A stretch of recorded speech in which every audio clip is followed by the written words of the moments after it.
मेरा नाम अंजू पंकज है। मैं बीए फाइनल ईयर की छात्र हूँ। अच्छा, आप इसी कॉलेज में पढ़ते हैं? जी सर।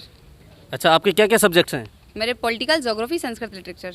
अच्छा, आप ये पिछले लगभग 6 महीने से अपने कोरोना काल चल रहा है, इसमें मार्च में लॉकडाउन हो गया था, तो लॉकडाउन में आपने किस प्रकार से पढ़ाई की?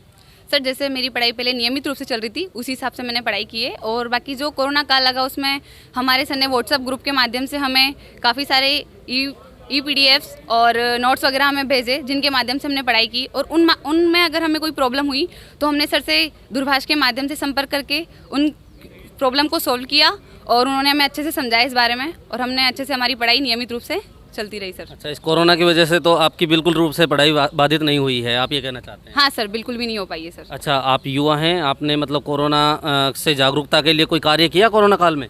हाँ सर, बहुत कार्य किया हमने। एनएसएस के माध्यम से भी हमें ग्रुप में बहुत सारी ईक्यूज़ के माध्यम से भी हमने कई सारे पार्टिसिपेट लिया कोरोना वो ट्रेनिंग के लिए। और हम गांव-गांव गए भी सही, और हमने 12 में भी रहकर कई सारी जगह पे हमने कोरोना जागरूकता के लिए लोगों को जागरूक किया, युवाओं को जागरूक किया, बुजुर्गों को उनको घर में रहने के लिए मोटिवेट किया। और हमने मास्क वितरण किए कई जगह जाके, और राशन सामग्री को वितरण किया। और हमने जगह जगह अवेयरनेस के लिए मुख्य मार्ग, सड़कों पर, गाँव में पेंटिंग बनाई है, दीवारों पर स्लोगन लिखे हैं जागरूकता के लिए। और हमने कई सारी ऐसी चीज़ें की है जिससे लोगों को बेनिफिट हो और वो कोरोना के प्रति जागरूक हों। अच्छा, कौन कौन से गाँव में जाके आए थे आप?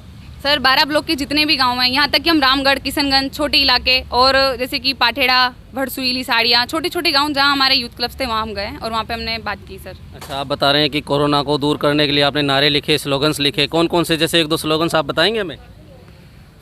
कोरोना को हराना है, देश को जिताना है, देश के प्रति हमने लोगों को जागरूक किया। और जैसे कि SMS याद रखें, सोशल डिस्टेंसिंग, मास्क, सैनिटाइज़र, तो तीनों चीज़ों का हम पूरा निरंतर रूप से उपयोग करें उनका, ये सब चीज़ें हमने लोगों को बताई। और यहाँ तक कि हमने कलेक्टर साहब के द्वारा, जिला प्रशासन से भी हमें बहुत सहयोग मिला है। उनके वहाँ जाके हमने पेंटिंग बनाई है, रंगोलियाँ बनाई है, ताकि कोविड-19 से लोगों को जागरूक किया जा सके। उन्होंने अच्छे अच्छे संदेश दिए हैं, पोस्टर लॉन्च किए उन्होंने कई सारे, उनमें हमने सहयोग किया सर का। अच्छा, तो इससे मतलब लोगों को कुछ बेनिफिट्स हुआ, आपने जो जागरूकता फैलाई उससे? जी सर, कई सारे लोगों को बहुत बेनिफिट हुआ इससे। कई लोग हमसे पूछते थे आप लोग क्या कर रहे हो, हमने बोला कोरोना के लिए जागरूकता कर रहे हैं। उन लोगों ने हमारी बात को समझा, ना कि हमारा बहिष्कार किया। वरना कोई लोग अपनी दीवार को ख़राब नहीं करने देता है सर, लेकिन उन्होंने हमारी बात समझी, हमें सुना, और हमारी बात मान के उन्होंने अपनी दीवारों पर स्लोगन लिखने के लिए हमें प्रेरित किया। तो आपने कोरोना जागरूकता के लिए जो कार्य किया, दीवारों पर पेंटिंग की, पोस्टर्स बनाए और कई प्रकार से लोगों को आपने जागरूक किया है, तो इसमें आपको कुछ समस्याएं भी आई होंगी। ऐसी क्या समस्याएं थी जो आपको मतलब कोरोना काल में लोगों को जागरूक करने के दौरान आई?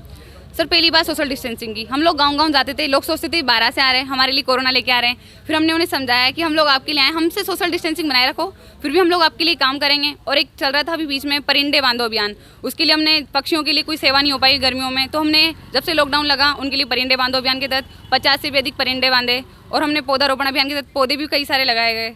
तो इसके लिए हमें कॉलेज की तरफ से भी बहुत सारा सहयोग मिला है। और हमारे राजकीय विद्यालय के जो प्रोफेसर थे, NSS कैंप वाले टीचर्स थे, उन्होंने हमें सहयोग किया और हमारा मनोबल बढ़ाया उन्होंने, ताकि हम लोग आगे हम काम करते रहे निरंतर। चलिए, आपने कोरोना में अच्छा काम किया है जैसा आप बता रहे हैं, लेकिन आपने जो पढ़ाई की थी ई कंटेंट के माध्यम से, व्हाट्सएप ग्रुप के माध्यम से, आपने यूट्यूब के माध्यम से, तो उसका आपको कहीं बेनिफिट देखने को मिला? कोई आपने असाइनमेंट वगैरह दिया या फिर कोई पेपर वगैरह दिया था ऑनलाइन जिससे आपको कुछ बेनिफिट हुआ हो? जी सर, हमने ऑनलाइन पेपर दिए, उसमें हमने उन नोट्स के माध्यम से हमने कुछ सीखा, उन पेपर्स के क्वेश्चंस के आंसर हम इजीली दे पाएँ, ये सब हमने सीखा है सर। और हमें उसमें कोई प्रॉब्लम आई तो हमने डायरेक्ट सर से संपर्क किया और उस बारे में हमने सॉल्व कर लिया सारी चीज़ों को। चलिए, बहुत बहुत धन्यवाद। Thank you sir. ओके।